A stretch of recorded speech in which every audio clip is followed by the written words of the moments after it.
Life is full of unexpected challenges and constant demands that can easily overwhelm us.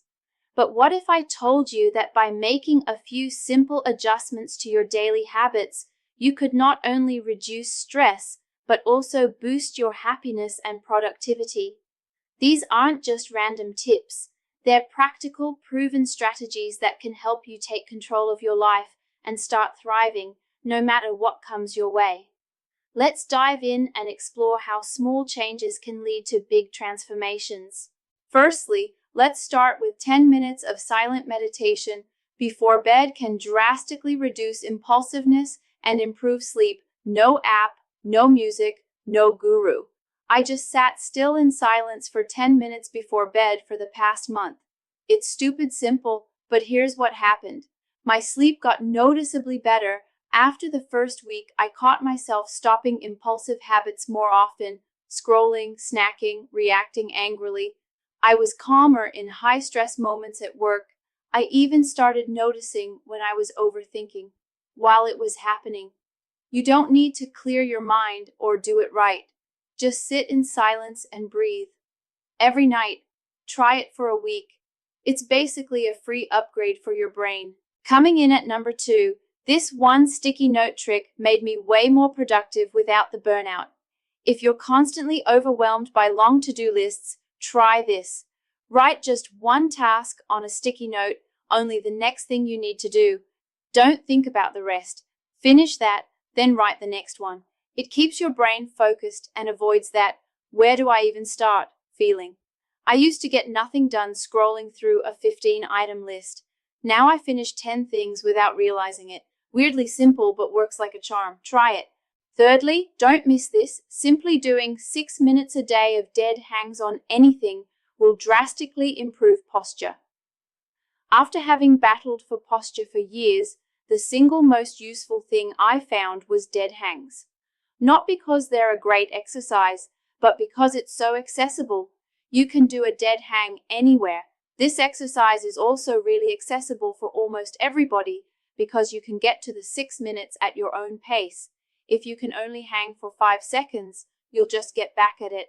Requires very little motivation. I personally like hanging on my staircase.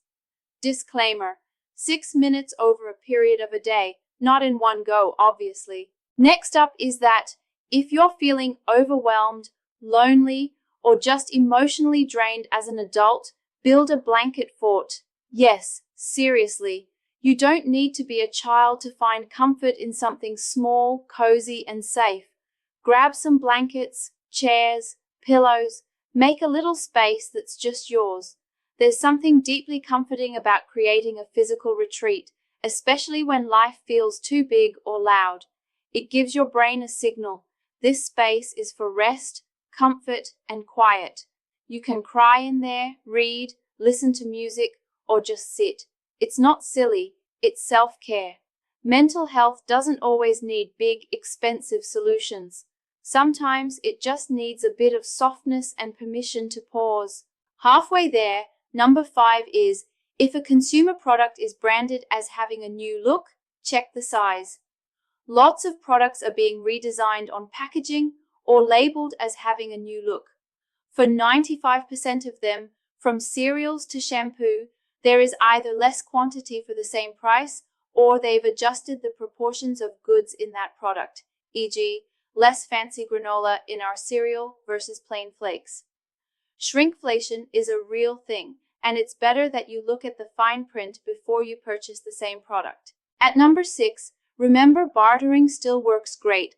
I used to work at a donut shop where they allowed me to have a free dozen donuts about once a week. So I'd drive 2 minutes down the road and ask the pizza place, salad place, or sandwich shop drive-through if they wanted to trade. Almost 100% of the time, they'd be overjoyed to bring fresh donuts to their entire staff for that shift, and I'd get 2 large sandwiches for free. I still do this in a different city, where I'll buy a dozen donuts for $13, then I'll go to a lunch place with a drive-through and ask if they'll trade me for 2 large salads or whatever I want to eat. That would usually come out to around $24 total.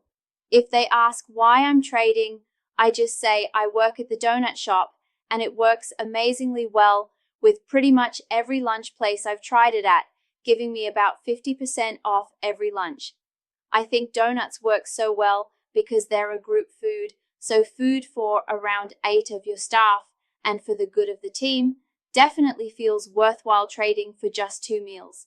I'm sure there's some other foods this would work great with too. Seventh, remember that boredom is a cheat code for productivity. Don't scroll, don't switch tabs, just do nothing. Let your brain get so bored it actually wants to work. Like, if I resist the urge to scroll, switch apps, or fill every gap with stimulation, something clicks. If I just sit there and do nothing, stare at the ceiling, let my brain hum, I eventually hit this point where my brain wants to do the thing I've been avoiding. It's like boredom resets something. Not immediately, but after a few minutes I feel less scattered and more ready to focus. Almost at the end, number 8 is, if you rent and can't paint or renovate, use layered wall coverings that look permanent but come off clean. No damage, no rules broken, and it changes the entire feel of your space. Just wanted to put this out there for fellow renters or anyone stuck with plain-ass walls. Some places make you feel like you're not allowed to care how your space looks. No painting, no drilling, just deal with it. What actually helped me was using these large-scale wall coverings, not decals, not peel and stick. They go up with paste, super lightweight, and they come off without damaging anything. I was skeptical, but it's been solid so far. They're made from vinyl, which means you can clean them. Actual soap plus sponge, not just a dust cloth. They hold up in damp spaces, and if you mess up installing it, you can shift it without ripping anything. They're also full scene visuals, not repetitive patterns, like murals almost. Sounds dramatic, but it really changes how the space feels. Not just design-wise, but mood-wise. Used it on one of my own walls to see what it'd be like, and also tried it in a couple of rentals. Both times, people actually noticed it right away. Got more interest in the listings, which was kinda unexpected TBH. If anyone's curious how it turned out, I can upload a few pics in the comments. 9th on the list is there are some sleep-friendly hotel tricks. I have always had difficulties getting to sleep, but have developed a few habits for making a hotel room more conducive to winding down at the end of the day that might be of use to you. Pack a large binder clip or two for holding the curtains fully shut. If you forget them when you leave, they're quite cheap to replace. In a pinch, I've used a hair clip. Bedside lamps are often more of a cool or daytime white tone. Draping a towel over the lampshade helps dim and warm the light. Check to make sure the light bulb is an LED before you do this. A warm tone inflatable camping lantern is a great nightlight to put in the bathroom.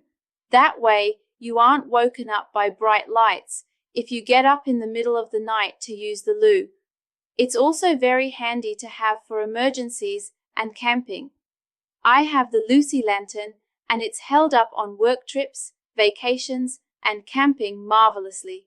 Cheap knockoff pashmina shawls, pack down small, but can serve as a small blanket if you're chilly, or an extra layer over pajamas. If your feet run cold, down camping booties are great for wearing around the hotel room when winding down. I also put disposable toe warmers in mine when my feet are extra cold. Finally, to wrap up, before renting a van, e.g. for moving, have a safety check drive with your car to look for any limit on your path. Renting a large vehicle adds significant challenges, especially when you are not used to drive one. One of those challenges is taking care of vehicle dimensions, as some paths you may use to drive may not handle height, weight. All of those limitations are well signaled by traffic signs. However, the stress of driving such vehicle can lead to not paying attention to limits and could cause serious crash and fatalities. If you are planning to rent such vehicle and you are not confident about it, take your own car and have a safety check drive following the path you intend to take with the van. Ensure to pay attention to every sign you use to ignore because they are related to heavy vehicles. Doing such, you can identify dangerous zones and maybe consider alternative paths. If you have no car or if you are too far from the place you want to drive, consider to check your path using Google Street View.